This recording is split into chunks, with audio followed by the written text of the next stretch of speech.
কলি ওর ওপর বসে যুদ্ধ করবেন দেবদত্তর ওপর। দেবদত্ত হচ্ছে একটা ঘোড়া, যার ওপর বসে উনি যুদ্ধটা করবেন, হাতে তরোয়াল থাকবে এবং কাউকে বাদ দেবেন না। অধর্ম যেখানে চলবে, ধর্ম অধর্ম বলে কিছু থাকবে না, যেখানে পাবে সেখানেই কোপ মারবে। ঠিক আছে, এখন এগুলো সাধারণত ওইরকমভাবে তো হবে না যে কৃষ্ণ গলা কেটে দিলেন সুদর্শন চক্র দিয়ে, কিংবা ইনি না তরোয়াল দিয়ে শেষ করে, এরকম নয়। ব্যাপারটা হবে আধ্যাত্মিকভাবে হবে, মানে উচ্চতর আধ্যাত্মিক থাকবে। কলি কি তাহলে জন্মে গেছেন?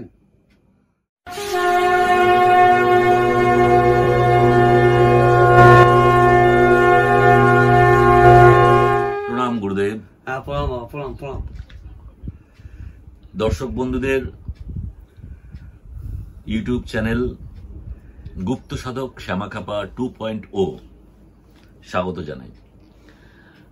প্রতিবারের মতো বলি যে আমাদের এই নিউ চ্যানেল গুপ্ত সাধক শ্যামাখ্যাপা 2.0 এটি ইউটিউবেই আর আবদ্ধ নেই, এটি ইনস্টাগ্রাম এবং ফেসবুক এখানেও আপনারা পেয়ে যাবেন।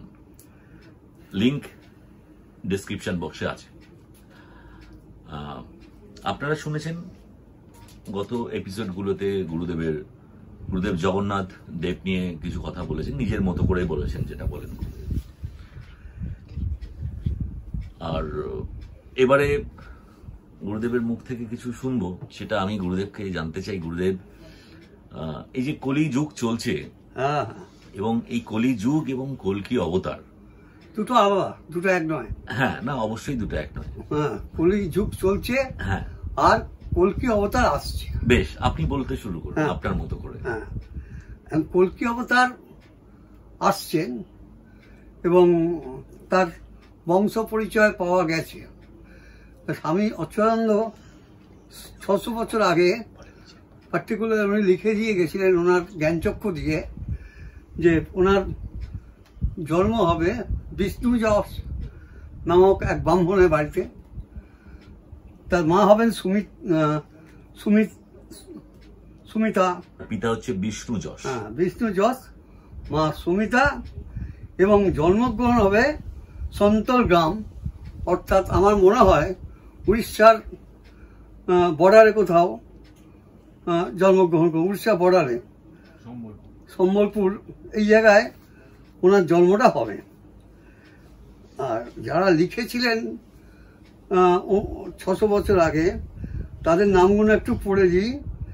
অচ্যুতানন্দ দাস মহাশয়, অনন্ত দাস, সুমন্ত দাস, জগন্নাথ দাস, বলরাম দাস এবং বলরাম দাস। এই যে 5 জন, এনারাই এদের দিব্য দৃষ্টি দ্বারা যেটুকু দেখেছিলেন সেটা লিপিবদ্ধ করে গেছেন, এবং সেটা অ্যাকচুয়ালি আমরা পাই ভবিষ্যমালিকাতেই। আমরা ভবিষ্যমালিকা প্রথমেই লোককেও বলেছি, লোক এসে নিয়ে গেছে বহু, এখনো নিয়ে যাচ্ছেন। তা এখন কল্কি অবতার, কল্কি শব্দের অর্থ কি জানো? কাল। কল্কি শব্দের অর্থ হচ্ছে কাল, সময়, সময় বা কাল। এই কথাই বারবার বলা হয়েছে, সময় বা কাল, এই কথাটাই বলা হয়েছে। আর বলা হয়েছে কি, কল্কি জন্ম নেবে বটে, কিন্তু তার গুরু হবেন পরশুরাম। পরশুরাম তার গুরু হবে, এবং তিনি কোনো এক জঙ্গলে 7 জন যে চিরঞ্জীবী আছে তাদের সঙ্গে নিয়ে যুদ্ধটা করবেন, এবং এরা প্রত্যেকেই যুদ্ধে পারদর্শী, ভয়ঙ্কর পারদর্শী, পরশুরাম থেকে আরম্ভ করে। তো এদের নিয়ে উনি প্রথম জঙ্গলে অবতীর্ণ হয়ে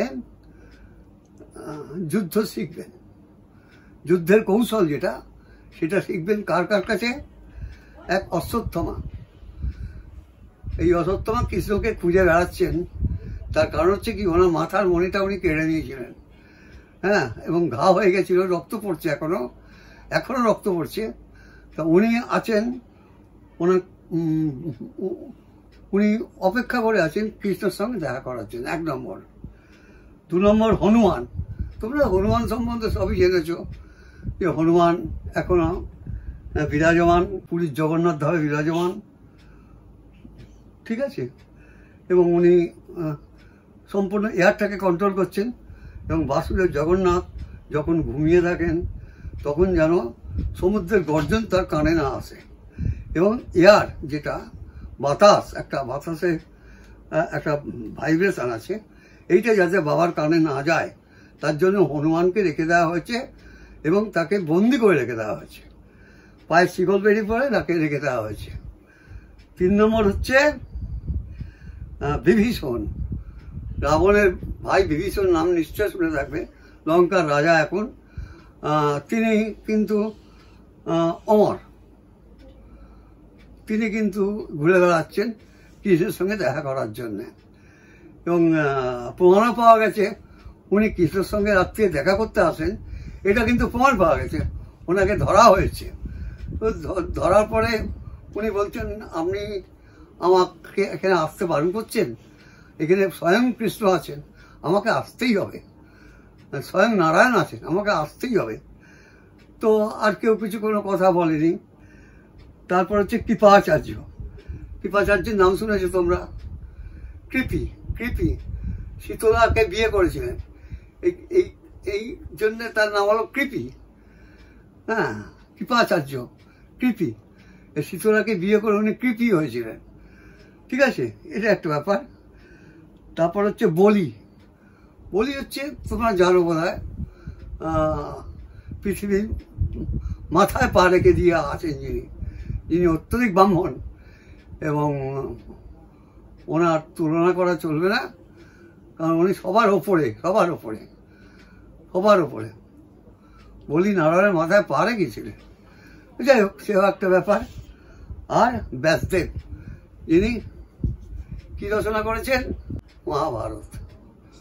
ব্যাসদেব। এই কজনকে নিয়েই আমরা আমাদের অ্যাকচুয়ালি কল্কি অবতারের সূচনা। এরা সবাই থাকবে কল্কির সঙ্গে।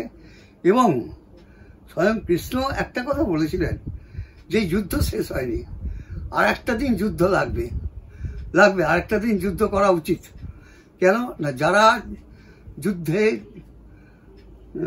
দিতে পারেনি, যুদ্ধ করতে পারেনি, এবং যাদের বাদ দেওয়া হয়েছিল, সেটা শ্রীকৃষ্ণ ইচ্ছা মতো হয়েছে, সেটা যাদের বাদ দেওয়া হয়েছিল তাদের নিয়ে, এবং এই চিরঞ্জীবীদের নিয়ে, এবং আরো অনেক আছে যাদের নিয়ে উনি যুদ্ধ কৌশল অবগত করছেন।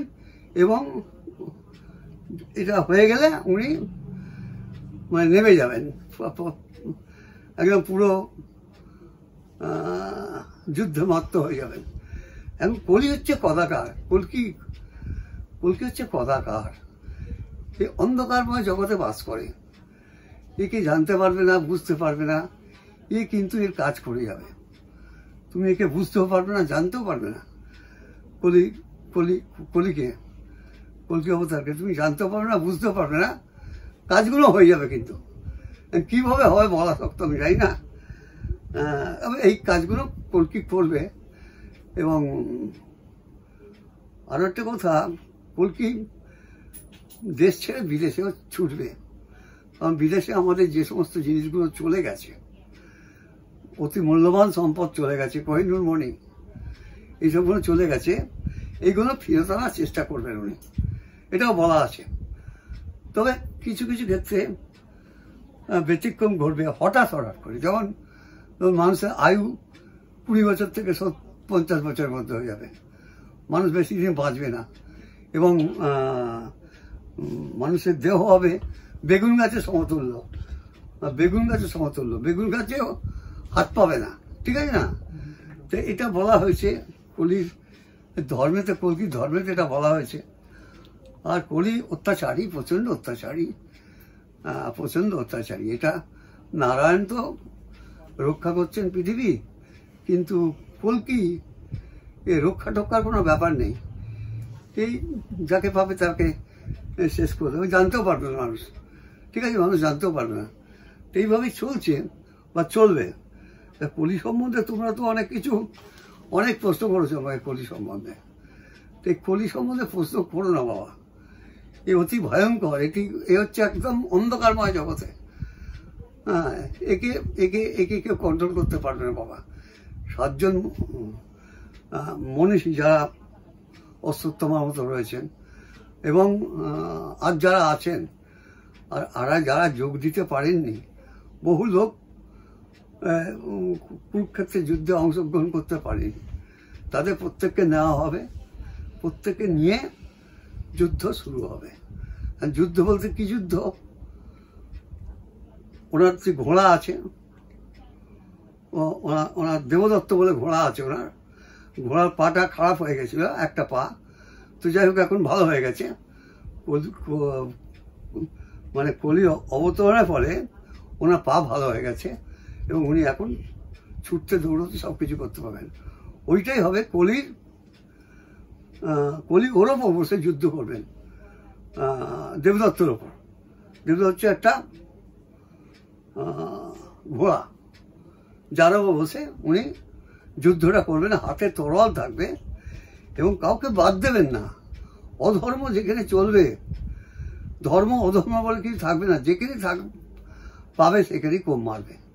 ঠিক আছে? এখন এগুলো সাধারণত ওইরকমভাবে তো হবে না যে কৃষ্ণ গলা কেটে দিলেন সুদর্শন চক্র দিয়ে, কিংবা ইনি না তরোয়াল দিয়ে শেষ করে, এরকম নয়।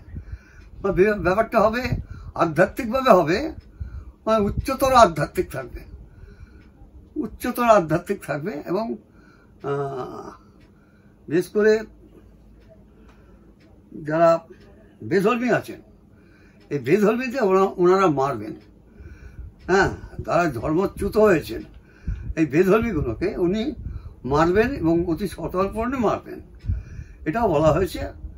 এবং আমাদের দেশেও বেধর্মী আছে, যেটা বলা হচ্ছে স্বধর্মে নিধয়ংসেও পরধর্ম ভয়াবহ। স্বধর্মে নিধয়ংসেও পরধর্ম ভয়াবহ, অর্থাৎ নিজের ধর্মে তুমি মরো, কিন্তু পরের ধর্মে তুমি যাবে না। এটাই উনি বলে গেছেন, কৃষ্ণ, স্বয়ং কৃষ্ণের মুখের বাণী। যদা যদা হি ধর্মস্য গ্লানির ভবতি ভারত অভ্যুত্থান ধর্মস্য তৎ আত্মানং সিদ্ধমহং পরিত্রাণায় সাধূনাং বিনাশায় সদিষ্কৃতম ধর্ম সংস্থাপনাথায় সম্ভবামি যুগে যুগে। অর্থাৎ উনি বলছেন, আমি যুগে যুগে আসবো। সত্য তেতা দাপর কলি, কলি হচ্ছে শেষ অবতার, একে বলা হচ্ছে মানে শেষ অবতার।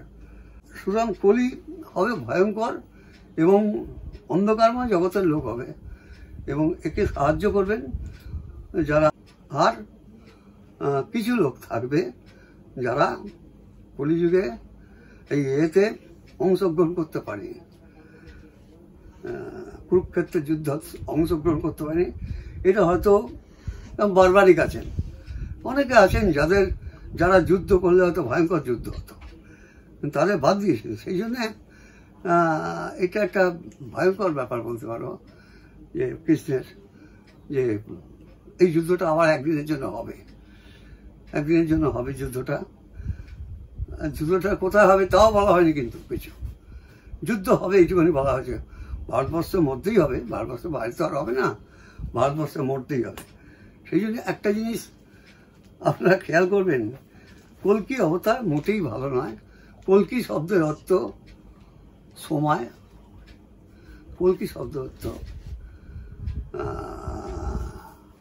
নির্ধারণ, সঠিক সময় নির্ধারণ, সঠিক সময় নির্ধারণ, এইটাই হবে কলি মূল মন্ত্র। ঠিক আছে না? হ্যাঁ হ্যাঁ হ্যাঁ, কল্কি অবতার। তো এখন অনেকে অনেক প্রশ্ন করছেন আমাকে যে কল্কি অবতার জন্মে গেছেন কিনা। কলি কি তাহলে জন্মে গেছেন? তবে আমার মনে হয় কলি জন্মে গেছেন, আমার মনে হয়, আমার ব্যক্তিগত মত হচ্ছে কলি জন্মে গেছেন। হয়তো বয়স তার কম, তার বয়স কম, এখন তিনি পরশুরামের কাছে যুদ্ধবিজ্ঞ শিখছেন, এবং আরও যারা 7 জন চিরঞ্জীবী আছেন তাদের কাছেও যুদ্ধবিজ্ঞ শিখছেন। এবং যুদ্ধে কতগুলো জিনিস আছে মানতে হয়, নিয়ম আছে, সেই নিয়মগুলো তাকে ফলো করতে হবে। এই অর্থ এই নয় যে কলকি বলে সে পার পেয়ে যাবে, সেটা হবে না। হ্যাঁ, সুতরাং তোমরা সবসময় সাবধানে থাকবে। আমার মনে হয় কলকি অবতার জন্মেই গেছে। আমার মনে হয় না, আমি বলছি কলকি অবতার জন্ম হয়ে গেছে। হ্যাঁ, কলকি অবতার জন্ম হলে একটা হয়, ভূমিকম্প হয়। হ্যাঁ, সেটাও হয়ে গেছে, সুতরাং আমরা নিঃসন্দেহে বলতে পারি কলি জন্মে গেছে এবং তিনি এখন বা বলতে পারো যুদ্ধ কীভাবে হচ্ছে সেগুলো জেনে নিচ্ছেন। পার্টিকুলার পরশুরাম, ওনার গুরুদেব, রামের গুরুদেব পরশুরাম ছিলেন। সেই পরশুরাম কিন্তু এনাকে যুদ্ধ শেখাবেন এবং যুদ্ধে নিয়োজিত করবেন। সঙ্গে এরা থাকবে, 7 জন থাকবে, আরো অনেকেই থাকবে। হ্যাঁ, আপনারা শুনলেন গুরুদেবের মুখ নিঃসৃত কথা। এই বিষয়ে আমরা হয়তো পরে আবারও গুরুদেবের কাছে আসবো অন্য কোনো এপিসোড নিয়ে, বিষয়টা সম্বন্ধে আবারও জানবো। তো যাই হোক, গুরুদেবের শারীরিক সুস্থতা এখনো পুরোপুরি সুস্থ হয়ে ওঠেনি। তাও আপনারা যারা গুরুদেবকে কমেন্টসে বারবার বলতে থাকেন যে একটা কিছু বলুন, একটা কিছু দিন আপনাদের সামনে একটু আসুন, যেন গুরুদেব কিছু সময়ের জন্য আপনাদের সামনে আসেন। কিন্তু আপনারা দেখলেন যে গুরুদেব চোখ বন্ধ করেই নিজের মতো করে, উনি যেটা বলেন নিজের মতো করেই বলেন, সেটা নিয়ে কোনো প্রশ্ন নেই। তো সেটা দেখে আপনারা খানিকটা বুঝতে পেরেছেন। যাই হোক, তো আবার বলি আরেকবার, এটা আমাদের নতুন চ্যানেল গুপ্ত সাধক শ্যামাকাপা 2.0 ইউটিউব চ্যানেল। পাশাপাশি ফেসবুক এবং ইনস্টাগ্রামেও আপনি পেয়ে যাবেন, লিংক ডেসক্রিপশন বক্সে দেওয়া আছে। তো আজকে তাহলে এইটুকুনি থাক।